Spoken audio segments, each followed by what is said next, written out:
صدق الله العلي العظيم وصدق نبينا وحبيبنا صلى الله عليه وسلم.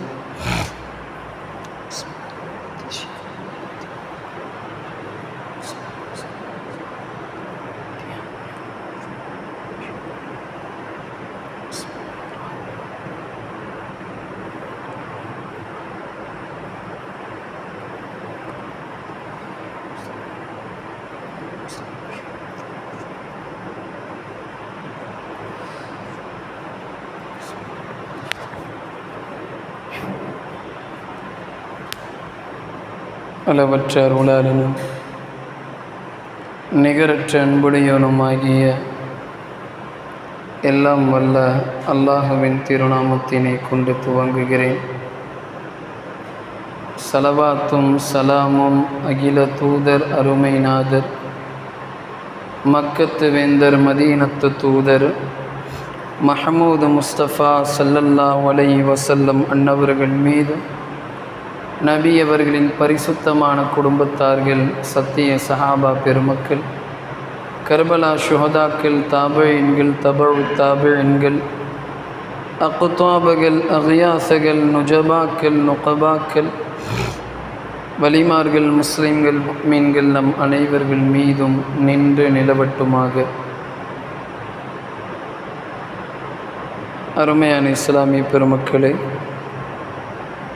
அல்லாஹுடைய மிக மகத்தான கிருபையால்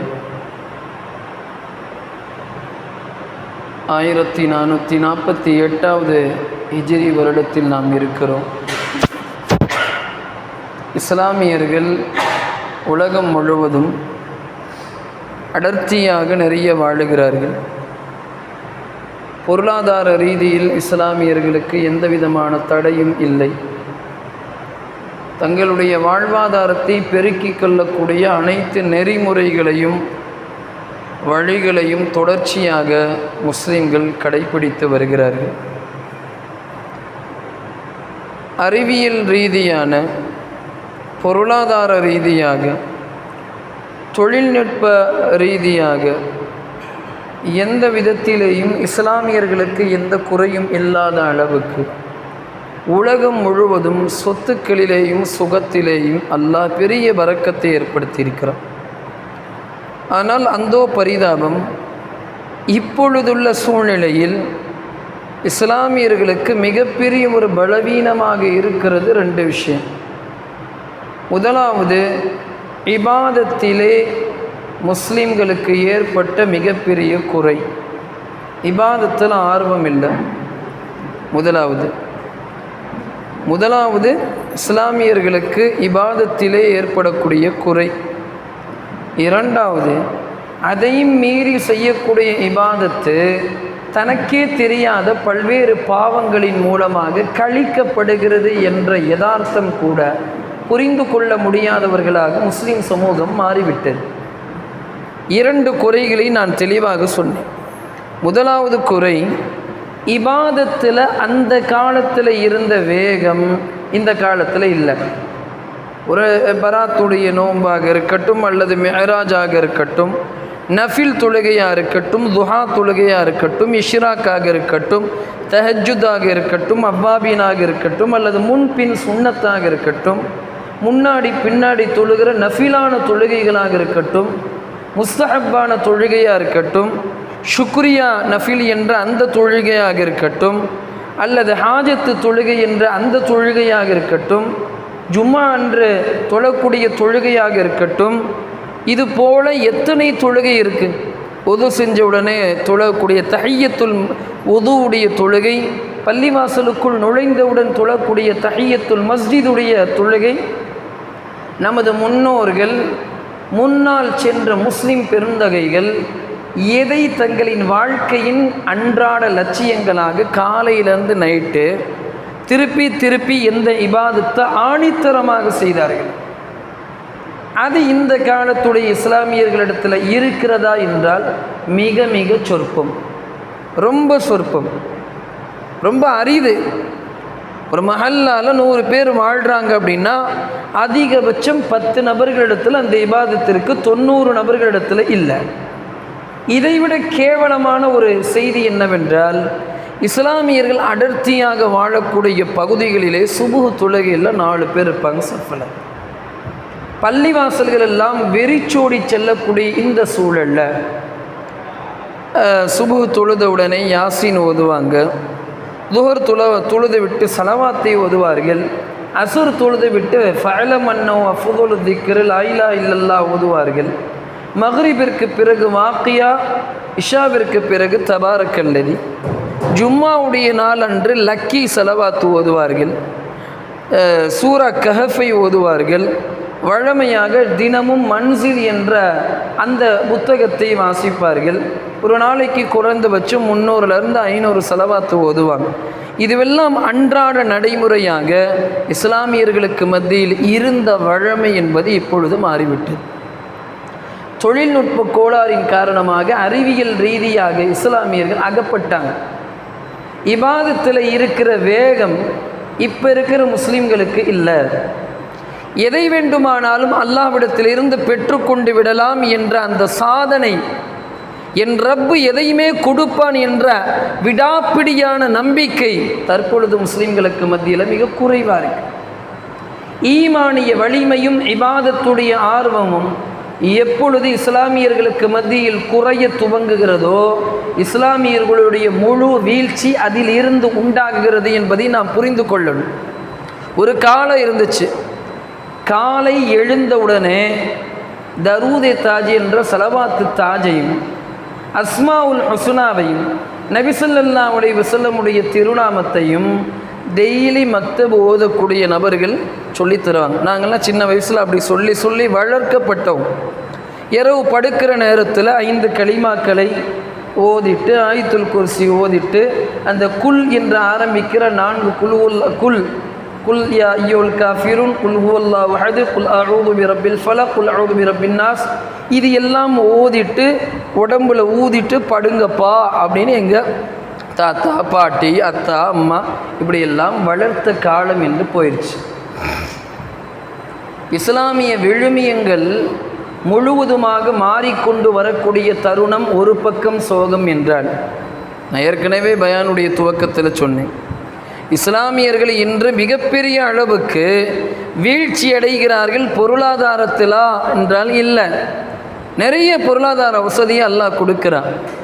அன்றாடம் ஒவ்வொரு சாதனை, இப்போ கூட நேற்று நான் நியூஸில் பார்த்தேன், ஒரு கிராமத்துக்கு கரண்ட் சப்ளை பண்ணுற அளவுக்கு ஒரு முஸ்லீம் 900 கோடியில் இந்தியாவில் ஒரு கிராமத்துக்கே கரண்ட் சப்ளை கொடுக்குறாரு. அந்தளவுக்கு அல்லாஹ் பொருளாதார வசதியினை ஏற்படுத்தியிருக்கிறான்.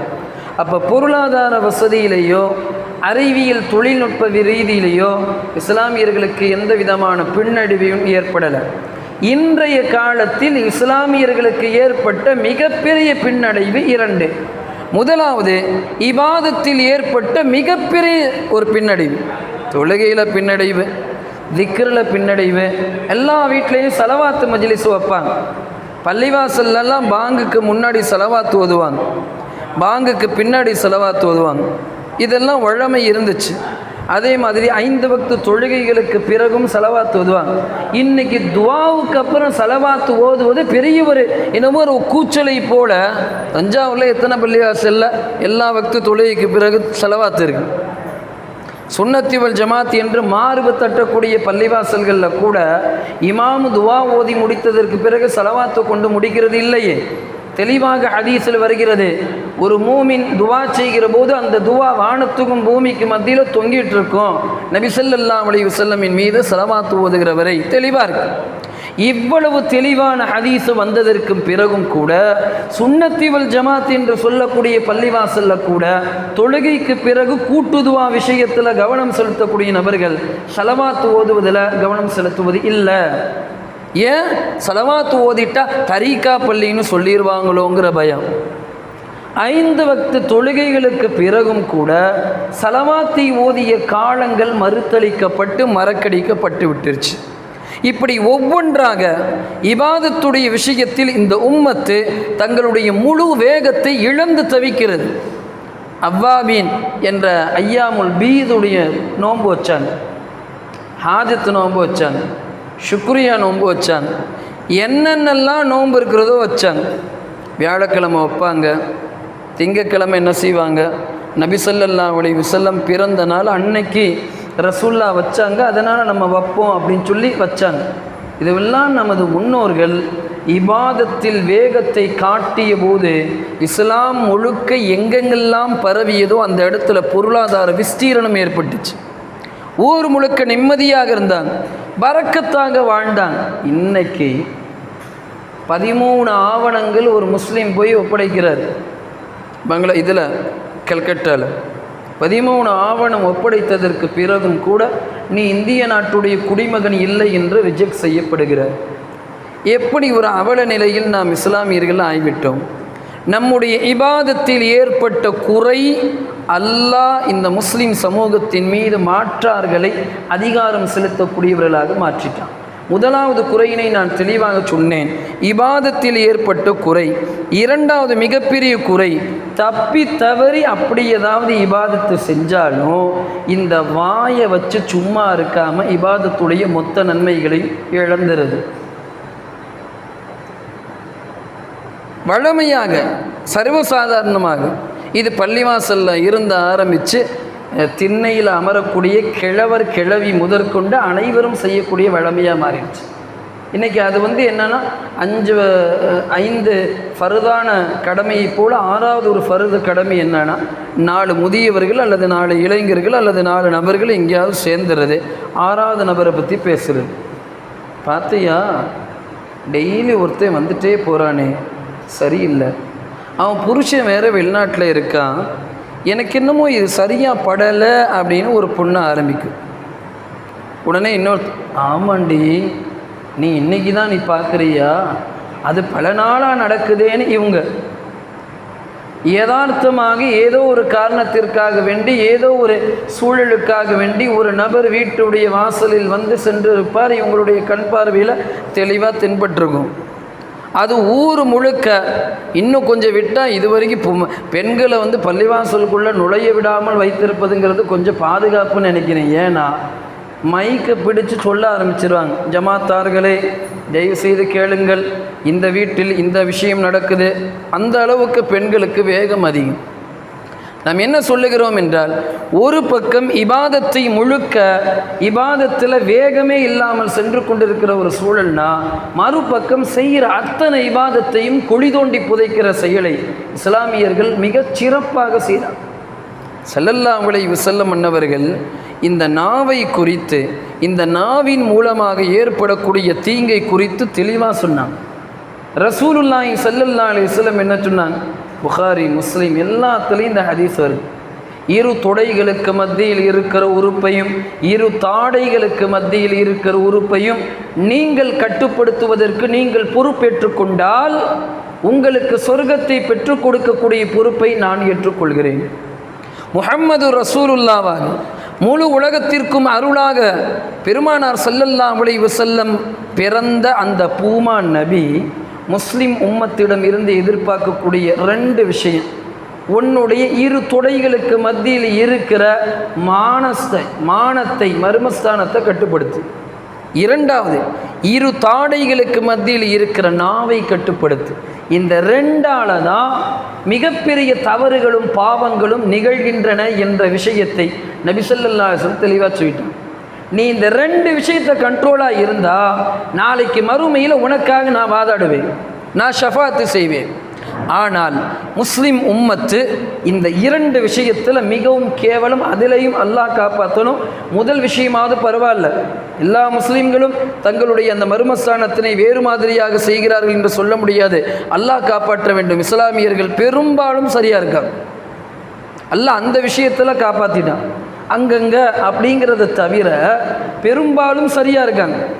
ஷரியத்தை சொன்ன அந்த விதியினை சரியாக உபயோகித்து மார்க்க ரீதியான திருமணத்தை முடித்து சரியாக கொண்டு போகிறாங்க. ஆனால் 2ஆக நபி ஸல்லல்லாஹு அலைஹி வஸல்லம் சொன்னாங்களே, 2 தாடைகளுக்கு மத்தியில் இருக்கிற நாவை கட்டுப்படு. அது மட்டும் முடியலை.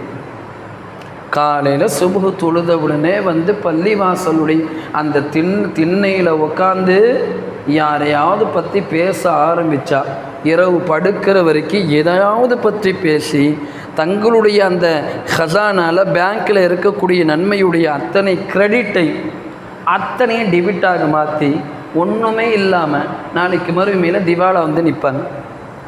சிஹாவு சித்தா ஹதீஸ் கிதாபில் ஒரு பதிவாக இருக்குது. ஸல்லல்லாஹு அலைஹி வஸல்லம் சொல்கிறாங்க, மறுமையில் ஒருத்தவர் வருவார், உஹது மலை அளவுக்கு மிகப்பெரிய நன்மையினை கொண்டு வருவார். பெரிய நன்மை. மக்கள் எல்லாம் பேசிக்கொள்வார்கள். எப்படி பேசிக்குவாங்க? இருக்கிறதுலே இவர் தான் இப்போ நிறைய நன்மை செய்தார் என்று பேசிக்கொள்வார்கள். அப்படி பேசிக்கொண்டு இருக்கிற நேரத்தில் ஒருத்தர் வருவார், ரப்பே என்ன இவர் பூமியில் என்ன திட்டினார், சரி இப்போ என்ன பண்ணலாம், எனக்கு நியாயம் கிடைக்கணும், சரி அந்த ஆளுடைய நன்மையிலேருந்து எடுத்துக்கோ, அவர் கொஞ்சம் நன்மை எடுத்துகிட்டு போயிடுவார்.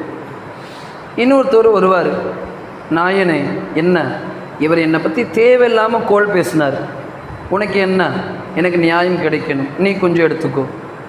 இன்னொருவர் வருவார், என்னை பற்றி இவர் புறம் பேசினார், நன்மை எடுத்துக்கோ. என்னை கேவலமாக பேசினார், நன்மை எடுத்துக்கோ. என் மனதை காயப்படுத்தினார், நன்மை எடுத்துக்கோ. இப்படி எடுக்கப்பட்டு மலையளவுக்கு இருந்த நன்மை முழுக்க சென்று முழுவதுமாக தீர்ந்ததற்கு பிறகு ஒரு பெரிய கியூ நிற்குமா. நபி ஸல்லல்லாஹு அலைஹி வஸல்லம் சொன்னபோது சஹாபாக்கள் ஆச்சரியமாக வெளி பிதுங்கி பார்த்து கொண்டிருந்தார்கள். ஹதீஸ்ல வருது. அப்போ அவங்களுக்கு என்ன நிலைமைன்னு ரசூலுல்லாஹி ஸல்லல்லாஹு அலைஹி வஸல்லம் சஹாபாக்கள் கேட்குறாங்க. அப்போ அவர்கள் எல்லாம் அல்லாஹ்விடத்தில் தர்ணா போராட்டம் செய்வாங்க, எங்களுக்கு நியாயம் தேவை, நிறைஞ்ச சபையில் வச்சு என்னை கேவலமாக பேசிட்டான். அதாவது எலும்பில்லாத நாக்கு எப்படியுமே வந்து மாறும் சொல்லுவாங்க. அந்த மாதிரி சாதாரணமாக நாம் இந்த நாவை வைத்து நிறைய பாவம் செய்கிறோம். மறுமையில் அல்லாஹ் சும்மா விட மாட்டான். ஒரு பெரிய கியூவை நின்று தர்ணா போராட்டத்தை செய்யும். இப்போ அல்லாஹ் சொல்லுவான், ஏன்பா உங்கள்கிட்ட இருக்கிற தீமைகள் எல்லாத்தையும் கொண்டு வந்து போட்டு போங்க. வருவாங்க ஒரு ஆள் வந்து அவர்களுக்கு தோதுவாக கால்குலேட் பண்ணி மலக்குமார்கள் இவ்வளோ தீமையை போடுன்னு சொல்லுவாங்களாம். பக்கத்துலேருந்து இவ்வளோ பேசியிருக்கான், உன் தீமையிலேருந்து இவ்வளோ தூக்கி போடு. தீமையுடைய மலையளவுக்கு மூட்டையினை சுமந்து கொண்டு நரகத்திற்கு அவன் முகம் குப்புறமாக வீசப்படுவான் என்ற ஹதீஸினை எல்லாம் படிக்கின்ற போது நாவு எவ்வளோ டேஞ்சரானதுங்கிறது நம்ம பார்க்கணும். இந்த உம்மத்திலேயே ஆக உச்சகட்டமான ஈமானுக்கு சொந்தக்காரர் சையதுனா அபூபக்கர் சித்தீக் ரலியல்லாஹு நபி ஸல்லல்லாஹு அலைஹி வஸல்லமுடைய மிகப்பெரிய அளவுக்கு நேசர், முதல் சஹாபி, உன்னதமான சஹாபியுடைய பேர் சையதுனா அபூபக்கர் சித்தீக். வாழுகிற காலத்தில் கடைசி நேரம் வரை கூழாங்கற்களை தனது வாயில் போட்டுக்கொண்டு தன்னை அறியாமல் ஏதாவது ஒரு வார்த்தையினை நாம் உபயோகித்து மற்றவர்களை காயப்படுத்தி விடுவோமோ என்ற அச்சத்தில் கூழாங்கற்களை போட்டு வாழ்ந்த ஒரு சஹாபிக்கு பேர் சித்திக் நாயகம். இப்போ சஹாபாக்கள் இப்படி வாழ்ந்தாங்க. இன்றைக்கி சர்வசாதாரணமாக பக்கத்து வீட்டுக்காரன்ட்டு அவ்வளோ சண்டை, ஒரு கஸ்டமர்கிட்ட அவ்வளோ சண்டை, ஃபோனில் ராங் கால் வந்து அவ்வளோ சண்டை, தெரியாமல் ஒரு ஆள் வந்து மோதிட்டா அவன் சண்டை, அவனுடைய 7 பரம்பரையை இழுத்து வச்சு நடு ரோட்டில் சண்டை போட்டுருக்கு. எதுக்கு? எதையுமே பொறுமையாக டீல் செய்கிற அந்த இதுவே இல்லை. நாவை உபயோகித்து சாதாரண சண்டையினை பெரிய சண்டையாக மாற்றிவிடுவோம்.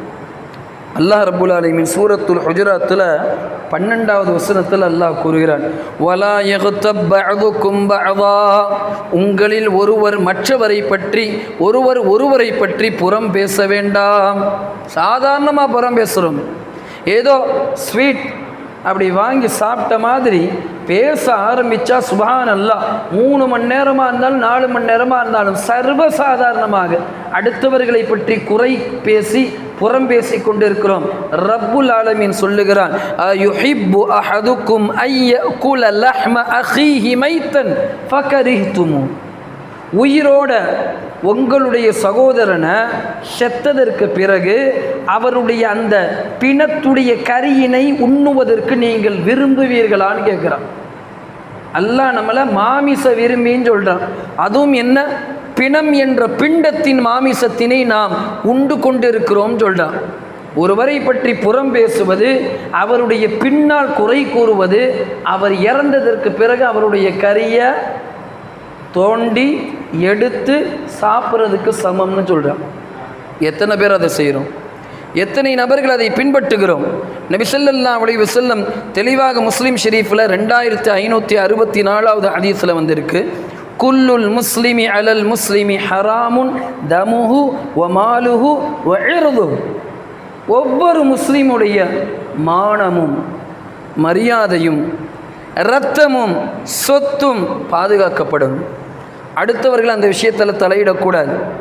சர்வ சாதாரணமாக ஏதாவது ஒரு குறையை தூக்கி வீசிடு. ஒரு ஊருக்கு மாப்பிள்ளையை பார்க்குறதுக்கு வந்தால் போதும், அந்த பையன் கொஞ்சம் ஏதாவது அப்படி போகும்போது இவன்கிட்ட முறைச்சிருப்பான். ஒரு 100 லிஸ்ட்டு பேப்பரில் அப்படி வச்சுருப்பார். எடுத்து அவனா அந்த இடத்துல உட்காந்து தண்ணி அடிச்சிட்டு இருந்தான், இங்கே உட்காந்து சிகரெட் அடித்தான், அந்த இடத்துல இத்தனை பேர் பார்த்தான், அப்படி பண்ணால் இப்படி பண்ணால் நமது மனதில் இருக்கிற அத்தனை விருப்புகளையும் கக்கி குடும்பத்தை சின்ன பின்னப்படுத்துகிற அத்தனை செயல்களையும் சர்வசாதாரணமாக நம்ம செய்கிறோம். கணவன் மனைவிக்கு மத்தியில் பிரிவை ஏற்படுத்துகிறோம், நண்பர்களை மத்தியில் பிரச்சனை ஏற்படுத்துகிறோம். இங்கிருந்து அங்கே தூக்கி கொளுத்தி போடக்கூடிய ஒரு செயலை ஒருவர் செய்கிறார் என்றால் நிச்சயமாக அவர் கேவலமானவர் என்றது குர்ஆன் ஹதீஸ் தெளிவாக சொல்லு. ஸல்லல்லாஹு அலைஹி வஸல்லம் புறத்தை பற்றி சஹாபாக்களிடத்தில் பேசிகிட்டு இருக்காரு. இந்த பாடத்தை நடத்தும் போது என்னுடைய மாணவனுக்கு நான் இந்த இதை விளக்குறேன். அப்போ என் மாணவன் சொல்கிறான், இருக்கிறது தானே ஹஸ்ரத் சொல்கிறோம் அப்படின்னு. ஸல்லல்லாஹு அலைஹி வஸல்லம் சொல்கிறாங்க, அத்ததுரூன மல் கீபா. அபூ ஹுரைரா ரலியல்லாஹு அன்ஹு அறிவிக்கிற ஹதீஸ், அபூதாவுதில் முஸ்லீம்லெல்லாம் பதிவாக இருக்குது. அத்ததுரூன மல் கீபா, புறம்னா என்னன்னு ரசூல்லா கேட்குறாங்க. கேட்குற நேரத்தில் சஹாபாக்கெல்லாம் சொல்கிறாங்க, அல்லாஹு ரசூலு அலர், அல்லாஹுக்கும் ரசூலுக்கும் தான் தெரியும். இப்போ நபி ஸல்லல்லாஹு அலைஹி வஸல்லம் சொன்னாங்க, நன்றாக உணர்ந்து கொள்ள வேண்டும். அனுதினமும் சர்வசாதாரணமாக நமது அன்றாட வாழ்க்கையில் ஏற்படக்கூடிய செயல்களை பற்றி பெருமானார் ஒரே வரியில் சொல்லிட்டாங்க, ذِكْرُكَ أَخَاكَ بِمَا يَكْرَهُ. உனது சகோதரன் எதை வெறுப்பாரோ அதை நீ அவருக்கு பின்னாடி பேசுகிறதுக்கு பேர் புறம். அவர் முன்னாடி வச்சுட்டு இவன் தொழ மாட்டான், இவன் குடிகாரன், இவன் அப்படிப்பட்டவன், இவன் கஞ்சன், இவன் எனக்கு சாப்பாடு கொடுக்க மாட்டான், வீட்டில் வந்தால் மரியாதை கொடுக்க மாட்டான், இன்னமும் ரொம்ப சீன் விடுறானே, இப்படிலாம் நிப்பாட்டிட்டு பேச முடியுமா? அப்போ ஒருவர் வெறுக்கிற விஷயத்தினை அவருக்கு பின்னால் பேசுவதுக்கு பேர் புறம். அவர் முன்னாடி அதை பேசுனா அவர் வெறுப்பார் என்றது ஒன்று இருந்தால் அதை பற்றி பின்னாடி பேசுவதுக்கு பேர் டெஃபினேஷன் புறம். புறத்துடைய டெஃபினேஷன் இதுதான். இப்போ சஹாபாக்கள் கேட்குறாங்க, ஏன் நாயகமே நாங்கள் பேசுகிறது அவர்கிட்ட இருந்தாலுமா? அப்போ ரசூலுல்லாஹ் சொல்கிறாங்க, இன்கான ஃபீஹிமா தகூலு ஃபகத் இக்தப்தஹு. ஒருவேளை நீங்கள் பேசுகிறது அவங்கள்ட்ட இருந்தால் அதுக்கு பேர் புறம். வ இல்லம் யகுன் ஃபீஹி, ஒரு கால் நீங்கள் அவங்கள பற்றி பேசுனது இல்லைன்னா ஃபகத் பஹத்தஹு, அவரை பற்றி நீங்கள் இட்டு கட்டிட்டீங்க. புறத்தை விட இட்டு கட்டுறதுக்கு பாவம் அதிகம், அதுக்கு கசையடி குடிக்கணும். இப்போ எவ்வளோ விஷயத்தையும் நாம் பேசுகிறோம். ஸல்லல்லாஹு அலைஹி வஸல்லம் மேராஜுக்கு போகிறாங்க. ஒரு இரத்த குளத்தில் நீந்தி கொண்டு சில மக்கள் என்ன செய்கிறாங்க, ஆயுதங்களை வைத்து கொண்டு தங்களுடைய என்ன செய்கிறாங்க, முகங்களையும் நெஞ்சங்களையும் கீறிக்கொள்கிறாங்க. கடுமையான கோரமான ஒரு காட்சி ஏற்படுகிறது.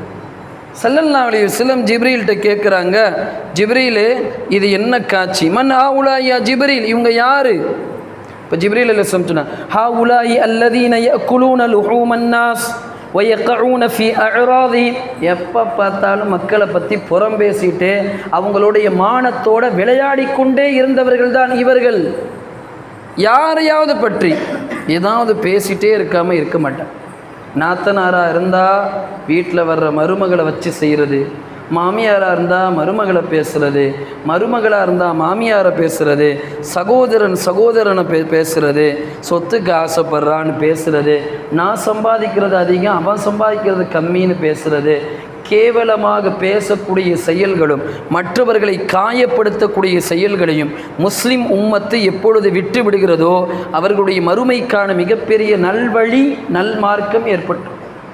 ரசூல்லா 2 கபருக்கு முன்னாடி போகிறாங்க. திடீர்னு என்ன செய்கிறாங்க, நபி ஸல்லல்லாஹு அலைஹி வஸல்லம் பசுமையான ஒரு செடியை கிளையை உடைச்சி இதில் ஒன்று அதில் ஒன்று நட்டு வச்சுறாங்க. சஹாபாக்கள் கேட்குறாங்க, என்ன நாயகமே? அபீ பக்ர் ரலியல்லாஹு அன்ஹு அறிவிக்கிற ஹதீஸ், இப்னு மாஜால பதிவாக இருக்கு. என்ன நாயகமே? இன்னஹுமா ல யுஅத்தபானி ஒமா யுஅத்தபானி ஃபீ கபீர், ரெண்டு பேரும் வேதனை அளிக்கப்படுகிறாங்க. பெரிய விஷயத்தில் அவர்கள் வேதனை அளிக்கப்படலை, அவர்கள் செய்த காரியம் ரெண்டுன்னு சொல்கிறாங்க. அம்மா அஹதுஹுமா ஃபயுஅத்தபு ஃபில் பவுல், சிறுநீர் கழித்து சரியாக சுத்தப்படுத்தலை, அதனால் அவருக்கு கபர் வேதனை. எத்தனை இளைஞர்கள் நின்று கொண்டு இந்த சிறுநீர் கழிக்கிறீங்க? ஸ்கூல்லையும் காலேஜ்லேயும் ஹாஸ்டல்லையும் அல்லது சினிமாவுடைய தியேட்டர்லேயும் நின்று கொண்டு அடிப்பதில், அதில் வட்டம் அடித்து அடிப்பதில் அது ஒரு ஃபேஷன். அதெல்லாம் வச்சு செஞ்சிருவான் அல்லாஹ் கபரில். இன்னொருவர் அம்மல் ஆஹரு ஃபயுஅத்தபு ஃபில் கீபா, புறம்பேசி கொண்டு அழைந்ததால் கடுமையான வேதனை அவருக்கு கபரில் ஏற்படுகிறது என்று பெருமானார் ஸல்லல்லாஹு அலைஹி வஸல்லம் சொன்னாங்க. இதே மாதிரி இன்னொரு ஹதீஸில் கோல் செய்து கொண்டு அழைந்தவருக்கு ஏற்பட்டது என்று இருக்கு. வாயை வைத்து கொண்டு சும்மா இருக்கணும் என்பது தெளிவாக இருக்கு. நம்ம என்ன பேசினாலும் பதிவாக இருக்கு. சி அப்படிங்கிற ஒரு வார்த்தை சொன்னால் கூட அது கூட இங்கே பதிவாக இருக்கு. அல்லாஹ் தெளிவாக சொல்றார், மா யல்ஃபிது மின் கௌலின் இல்லா லதைஹி ரகீபுன் அதீத், இவர் மொழியக்கூடிய ஒரு வார்த்தை கூட பதிவாக்காம இல்லை. கரெக்டாக நாளைக்கு மறுமையில் அல்லாஹ் எடுத்து காட்டுவா. இந்த இடத்துல ரயில்வே காலனியில் வஉசி நகரில் ஈதுகா பள்ளிவாசல் வாசலில் வச்சுட்டு நீ இமாமை திட்டின, என்ன கேவலமாக பயான் பண்ணுறாரு, அந்த நேரம் எடுத்து சொல்லுவான் அல்லாஹ், மறுமையில் காட்டிடுவான். நிறைந்த சபையில் அத்தனை நபர்களும் இருக்கும்போது வாழ்க்கையில் நாம் பேசிய அத்தனை வார்த்தைகளும் பட்டியலை போட்டு காட்டிடுவோம். குர்ஆன் தெளிவாக சொல்லு. எனவே அருமையான இஸ்லாமிய பெருமக்களே, ஒரு விஷயத்தை தெளிவாக புரிந்து கொள்ளுங்க. ஒருத்தவன் நல்லவன் அப்படிங்கிறத நீங்கள் புரிந்துக்கணும்னா ரசூலுல்லாஹ் அதற்கு ஒரு அடையாளத்தை கொடுத்துருக்காங்க. ஒருத்தவர் கெட்டவர் என்பதை புரிந்து கொள்ளணும்னா நபி வேற எந்த அடையாளத்தையும் சொல்லலை. காதில் கேட்கறது எல்லாம் பேசுவான். ஆமாம் அப்படியா, இவன் இப்படியா, ஆமாம் அப்படிடா, இவன் இப்படிடா, கேட்கறதை அனைத்தையும் பேசுபவன், பதிவாக்குபவன், அல்லது வாட்ஸ்அப்பில் அனுப்புபவன், இன்ஸ்டாகிராமில் அனுப்புபவன் தனது நன்மையினை இழக்குகிறான். கஃபாபில் மர்இ இஸ்மன் ஐயு ஹத்திஸ பிகுல்லி மா சமிஅ, கேட்கக்கூடிய அனைத்தையும் பேசக்கூடிய ஒருவன் பாவி என்ற அந்த விஷயத்துக்கு அது ஒன்று போதும்னு ரசூலுல்லாஹ் சொன்னாங்க. முஸ்லீம் ஷெரீஃபில் வரக்கூடிய ஹதீஸ். எனவே அருமையான இஸ்லாமிய பெருமக்களே, முஸ்லீம் சமூகம் இரண்டு விஷயத்தில் பின்தங்கி இருக்கு என்பதை தெளிவாக பயானுடைய துவக்கத்தில் சொன்னேன். முதலாவது, இபாதத்திலே அவர்களுக்கு ஏற்படக்கூடிய இழப்பு, நிறைய இபாதத்தை செய்யல. இரண்டாவது, அவர்கள் செய்த இபாதத்தை தன் நாவின் மூலமாக இழக்கிறார்கள். எனவே இந்த இரண்டு விஷயத்தினையும் நாம் பாதுகாத்து நன்மக்களாக ஆகுவதற்கான வாய்ப்பை அல்லாஹ் வழங்குவானாக. சுன்னத்துலவதல் தொழுது கொள்ளும்.